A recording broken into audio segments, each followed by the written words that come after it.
Hello and welcome back to the People of Hitachi podcast. Today we have a very exciting episode. We are joined by three brilliant speakers and we are going to look at how at Hitachi we are achieving diversity, equity and inclusion. So before we dive in, I think it would be great to do some introductions. So Paramita, do you want to go first? I'm Paramita. I've been working with Global Logic almost 8 years now. I was working in the India branch for 5 years as head HR for the South India branch. And then I moved to London, worked in different departments. And right now I'm part of diversity, equity, inclusion for EMEA and the employee engagement for EMEA. Fantastic. And Keith? Hi, yeah, my name's Keith Snell. I work in Hitachi Rail, have been for 8 years now. Before that, I was in the Army for 30 years. So transition across into rail was quite natural for me. And currently I'm the chair of the Disability and Impairment Employee Resource Group for Hitachi Rail in the UK. And lastly, Yuki. I'm Yuki, I'm 28 years old, and I joined Hitachi Energy about 3 years ago through the Power Plus graduate program.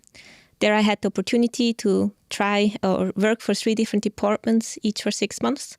And since 2 years, I'm part of the high voltage service department as a project manager for the local service. It's so great to get you all together. And I think I'd really like to start the podcast on why are you proud to work within DEI? To me, diversity, equity and inclusion is all about creating an environment where everyone, regardless of their background, feels valued and respected. It is truly about recognizing our differences, but also celebrating them as strengths. And also from a personal side, I always felt it's just much more fun to work in a diverse team. Also with my Swiss-Japanese background, diversity was just a natural part of my life since the beginning, yeah. And Keith, you also have a huge passion for DEI. Can you tell us a bit about that? Yeah, sure. And it's about seeing people grow as well. As I said, we've managed to open up this psychological safe space now for people to talk openly. And as by way of an example, one of our group who joined has now actively challenged some of the communications we spoke about before as well. And she said, I would never have challenged without being part of the group. So just to see people flourish, be open, have those conversations. But again, I'll use the term psychologically safe to have those conversations about where their disabilities lie. So it's amazing. That's brilliant. Yeah, it's giving people the confidence, isn't it? Yeah, definitely. And Paramita? I think diversity and inclusion got introduced in my life as a kid. Of course, I didn't know about these words at that time, what it meant. But because my dad was in Air Force, we kept on traveling from one location to another location. It was a transferable job. If we know India has different languages, we have like 22 official language, maybe 122 different languages, and plus there are 1,000 plus dialects. So I'm sure I'm still missing out more. Mm-hmm. With all of that, when you travel from one location to another location as a kid, it's very difficult for you to feel belonged anywhere because it's different food, different language, different people, everything different. So it was very important for me to feel that belongingness and hold on to something. And that was my personal experience and my understanding of how diversity works for you. And it, of course, I'm happy about where I am today because it widened my mindset with diverse perspective. I met so many friends around the world, and that helped me to shape what I am today because of that reason. And I completely agree with you. And I think especially at Hitachi, there's a massive sense of feeling belonging, and feeling valued and feeling part of something, which I think is such a big aspect of it. And Keith, I know you have some interesting stories about some ERGs you've been working on. Could you tell us a little bit about that? Yeah, sure. So as I said before, I'm the chair of the Disability and Impairment Employee Resource Group. That's only about 10 months old now, maybe a little bit more. And that was born from a gap within our company. So 10 months ago, I volunteered to be the chair because they were looking for someone to help build this. And really that's born from a bit of a background. I said before, I was in the military for 30 years. I have friends who lost limbs while serving as well, who are now performing. I know of someone who is now performing Olympic level and performed this year in the Paralympics. I also have family background as well. I've got a Down syndrome brother-in-law. and a severely autistic nephew. So having seen the way my family, or my more so my wife's family, sorry, have grown up with this neurodiversity, I thought it was just a natural fit, and I thought, why not volunteer? And yeah, over the past 10 months, we built a good little strong team. Amazing. And specifically, what sort of topics arise within this ERG? Could you go into a bit more detail on that? We wanted to follow a bit of a process to start with, and I mean that by how do you set up an ERG? Because you could try and tackle everything, and we knew we couldn't do that as well. We were new. So we decided to look at some goals for the year. So pretty much from when we started for the next sort of financial year. And really simply raising awareness was the number one priority, because people find it quite difficult to talk through D&I, and especially with disability and impairment, especially, terms neurodiverse, neurodivergent, neurodiversity, all pretty much the same thing. So I think people found it difficult. And as well, if you're a people manager and somebody comes to you to have that conversation, how do you have that conversation with somebody when you probably don't understand the bigger picture around where they come from, where their background is? And I said, we use this word neurodiverse a lot now. So we did that, and then we started to look at some other areas as well, which to help just build that potential for the ERG to help drive change.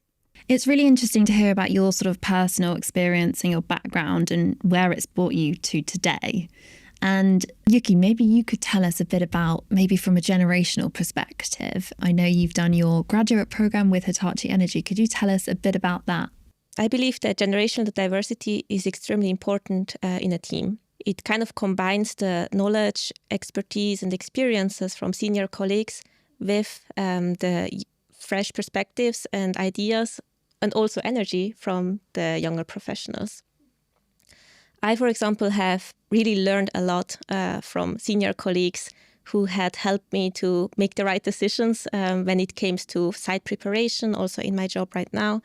I really enjoy talking to ex-field service engineers who had been on site before and now are in the office. They can give me very good advice. But at the same time, it's important for the younger generations to bring in these new ideas and to maybe also challenge a bit the status quo and be brave in asking questions. True.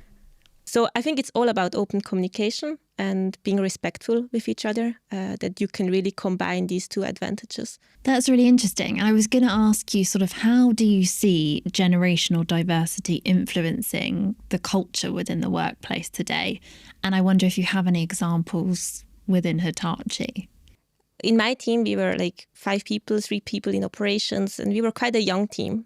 And then we received the headcount for another person, and we were really seeking to receive someone that has a bit more seniority, brings a bit of stability, calmness, and really gives us the points that we were missing a bit out in a team, and we were looking for this kind of diversity. If I add as well, I think other areas are things like apprenticeship schemes, graduate schemes as well, because they just bring on the future leaders of the business. And people are able to come in, share their experiences, as you said, and openly challenge the status quo, exactly what you just said, and I think they're really key areas to any business. I think generational diversity brings such different views to the table within teams. And maybe going back to the ERGs, Keith, I'd love to ask you, what roles do ERGs play in shaping the future of Hitachi? Well, I said absolute key role in shaping the future. And I think I said before about driving change as well. And I think the key thing about an ERG is it's not, and for the disability impairment especially, you don't have to have the disability or impairment to be part of it as well. So again, we welcome all people to join us. We want people to come and add value. We want people to come and have a voice as well. And I think the most important thing about an ERG, it creates a psychological safe space as well. And we've got a separate group within our ERG called, it's a dyslexia working group. We've noticed that through our induction programs and our apprenticeship programs, we've got quite a few people who have dyslexia of different types. And that is a really strong group now, because as I said, it's asking questions about our internal communications, things like posters. For some people, they can't read them. So, that's the importance of an ERG. It looks, excuse the term, but from the bottom up and says, actually, I don't agree with this and it doesn't work for me. So I'd like to see a change. Do you know, that's really interesting, because I remember having this conversation with you and you telling me about, posters, communications that go out and people can't visually sort of see colours or read it correctly. And, these are things that we need to bring to the table and talk about and address.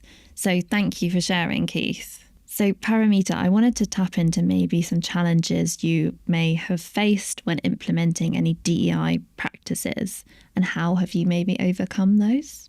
I think the major challenges which I see when we started this team was a lot of people around us have unconscious bias, which people are not aware of it. So the whole awareness is something which I feel is lacking a bit. When we started, I'm not talking about today, when we started talking about DEI as a team, first we concentrated on awareness and training program, because that is like the least step, because as an unconscious bias, sometimes it's so unpredictable, it's not intentional, people are not aware of it. So we started with different training programs to make people aware. We also have training programs for new joiners. So all the new joiners are coming from different culture, different team. They might be used to of something else completely. So we wanted to talk about Hitachi culture, global logic culture, how we treat and see DEI as. How we want them to be either an ally or part of a group. So we talk about all of these things as soon as somebody join in. And that's how I feel only that unconscious bias can be one small topic in everybody's mind, which can stop somebody. Otherwise, from a policy point of view, it's all in paper. But it's the practice and the creating the culture which is important for us. We also have a team, like you were talking about, Keith, ERG team. We also have teams which are like our change heroes. They are the main decision maker for us. So whenever we are creating a DEI policy, we are creating any kind of initiatives for DEI, we have these change heroes, which are our employees. They are the part of the decision-making team. It's similar to ERG, and they are the one who are taking these decisions. That's why it's easier to implement, because it's not top-down, it's bottom-up. I would also like to add up on your saying that you have to start early while the onboarding process with these trainings. And I absolutely agree. When I was a Power Pluser, we had these so-called learning trios where Power Plusers from other countries came together. We were like a learning trio. It was me, a person from India and a person from Sweden. And we were like learning based on learning material, but also then came together every other month to discuss on these topics. And unconscious bias was definitely one of these topics where that was so eye-opening. And I remember we all fell into the same traps, and that everyone holds them. I think it's natural, but we have to be aware of it. I think it's interesting as well what you say about capturing it early as well, through inductions, through, like you said, for you on the Power Plus program, because you don't hear about things unless you don't hear about the gaps in your business until people join, and then they say, I've gone all the way through, and maybe, like I said, dyslexia is one area, and then they come and join the business and they start working, and then you're almost backpedaling with them a bit. So no, I think it's really powerful. And I guess ultimately it's about creating that inclusive workplace for everyone, isn't it? And maybe, Keith, you could tap into, how can we at Hitachi, how can we better foster an inclusive workplace for everyone? What's our kind of end goal? Definitely greater awareness. I've said that before as well. If we can't have the right conversations with our teams, then, how can we foster an inclusive workplace? I think the other bit as well is, I'd say, a leadership commitment, but a genuine leadership commitment as well. And I say leadership at all levels. That's not just from the executive boards or the senior leadership. That's from all levels as well. So we are genuine, we do understand it, and we're authentic about it, because again, it opens and stimulates conversation all the time. I think it's about educating everyone within the workplace, isn't it? And Yuki, maybe from a generational perspective, how important do you think it is to educate our leaders on these key topics? Absolutely important. No, I think it also starts with the right representation. Maybe going back a bit to how to foster this inclusive environment, we need to have role models, diverse role models on all levels of the organization to really feel that empowerment also, that you have a leader that is has a similar background as yourself. I think that can be extremely empowering, and we need more such leaders. When it comes to leadership, I think a leader can drive a lot on DEI in the team. I think they can set the tone, they can lead by example, and they can really make sure that the policies are followed, for example. But also a leader has to actively listen and honestly listen and value the different perspectives. They really need to understand and make their team members felt heard. And last point, maybe, I think you don't have to be perfect as a leader.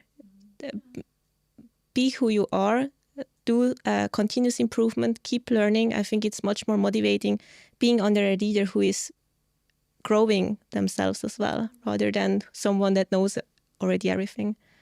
I think that's a really nice point you made about, you don't have to be perfect. And I think Hitachi, like a lot of other companies, we're on a journey and we still have a lot more to do. But having these conversations really, brings power to this topic. And Keith, why is equity such an important element to the DEI framework as such? I think it's critical because, I said we all come to work to do a good job. We all come to work with our colleagues as well, and those who support us and those who lead us as well. And I think if we can have, very balanced equity across our business, then as I said, we pull the information, the experiences, the learning from a very diverse workforce. As Yuki said just now, the power of the generations, and I mean the generations all the way through as well, the superpowers we call them that come with people with disabilities or if you're neurodiverse. If we can understand that and pull that together, so we have amazing teams, as we said at the start, and we can actually drive change. Absolutely. And I think it comes down to allyship being so important. And Paramita, maybe you could answer this one. And maybe why is allyship so important within the workplace? I think we have this understanding that it is responsibility of a particular community to do some certain work. If we are talking about LGBTQ community, then it is only that community's responsibility to do certain work or spread some kind of awareness. But it's actually being a human being. All of us need to make sure that we are creating an environment for that community. It's very important for us to see how we are being and champion for them, champion for anybody who is a minority community. It's the same for all of us. If we need a social environment where we all can thrive together, then it's important that we are good ally to each other. And it doesn't have to be particular to a community or anything. It's just being respectful, value an individual, and just being there for each other. That itself is allyship. If we can get more people involved, and we've spoken about awareness already, you raise the awareness by hearing people's stories. And I think that's probably the critical bit about it, because like we said, there are lots of policies and procedures out there. There's lots of laws that drive change and drive how we must do things. But if you even join or be an ally of a group and you can just sit and listen, you will learn more than you will do on probably most training courses and awareness courses that we can put out. So I would say to anybody, if you can, become an ally of a group, become an ally of a number of groups, if you can as well, because you will learn more from, say, doing any training. Absolutely. And this is an interesting question. What about somebody who's looking to learn more about becoming an ally and wanting to support various communities? Where do they start? I think all of us have different groups, which are, for example, if I only talk about Global Logic at this point in time, the Mexico team has ERGs. Similarly, the EMEA team has ambassador team. We are called ambassadors. UK and I have IDEA team. They are very similar to each other. These are a group of employees who are actually allies. And they are the one who are doing various events and initiatives. They have a big website. We have different websites. And any employees can, as soon as they join the team, join the company, we always inform them. Otherwise, also, it's always available online. And we welcome everybody to join and be part of it. Anybody who join, they don't have to be there throughout the year. They can be just for an event, whatever interests them, whatever the community they want to support. So they can bring and be part of it. And I'm sure every group has these kind of team, and we brand it a lot internally and request people to join also. That's wonderful. And, we do the same, within some of the other Hitachi groups also. And Yuki, is there any kind of ERGs going on within Hitachi Energy? Yes, there are also several ERGs going on. And for example, one of them is the Female Dach Network, where they are having different mentorship programs, but also have panel discussions and really try to understand the workplace for women in this tech organization. But also there's the Young Professional Network in the US, where they are really trying to encourage young professionals to get across the company together. And even I was part of the European organization, I was also I joined that community because I felt it's such a great opportunity to participate into these events. I would say as a new employee, just start with participating in small activities, because it can be overwhelming with many ERGs and you can't participate in every event. So just keep an eye open and just see what goes well for you. I also think it helps with your own personal development as well. So again, if you're new to the company and you want a career, so the more you can get involved in, the more you can hear, the more you can listen, the more discussions you get involved. When you do take on responsibility as a manager, a section leader, a head of department, even as an executive, you've built that experience and those conversations early in your career, rather than trying to catch up later. And I think another key point there is, having these diverse teams. And I really want to kind of tap into, why is it so important to have these diverse teams? What do they bring to companies, specifically as at Hitachi? Diversity matters within team is because with all of these different perspectives, we can bring a different innovation. We can work towards different innovation with different perspectives, and different innovations lead to business success and, of course, social responsibility. So that's why it is important for us to have diverse team for diverse perspectives. Absolutely. That's what I was just going to say. Having these diverse teams definitely leads our business to success, creating those kind of environments. So thank you for sharing that. So Keith, maybe stepping away from the workplace and looking more in society, what role does education and awareness play in driving societal change around DEI? The world is changing. We are becoming more open as well, which is great. We understand more nowadays. And I think, again, stepping away from work, I'm just going to step back into work. Because if you do understand in work as well, we'll all at some time have families. We may have children. We may have friends who are diverse. And that way as well, say we can learn in work and out of work, and we can bring the two together. It's easy to sort of just silo yourself in a working environment. But actually, there's a wide world out there. And that world is changing at very fast pace at this moment in time as well. So Keith, maybe I can ask you a question about how you have seen DEI evolve throughout your time at Hitachi. DEI has evolved from what I would say policy-based, from the laws that are out there to, and especially I said in the area I work in as well with the disability impairment group and diversity, move from policies to action, move to tangible groups that discuss, to the groups that have created psychologically safe spaces where people can have those conversations, they can share ideas, and it becoming much more inclusive now. And I think that's the key bit for me. So 8 years in Hitachi, as probably most companies have, they've gone on that journey from policy-based to people openly talking. And we talked about changing the way we communicate, talk about the change of some of our policies we've changed as well to make them more inclusive. So I think that's probably the biggest step that I've seen in my time in Hitachi. Just to add what Keith said, it's very similar. We have come out of being paper-based or being online-based from the policy to awareness. So we have moved from awareness to now actions.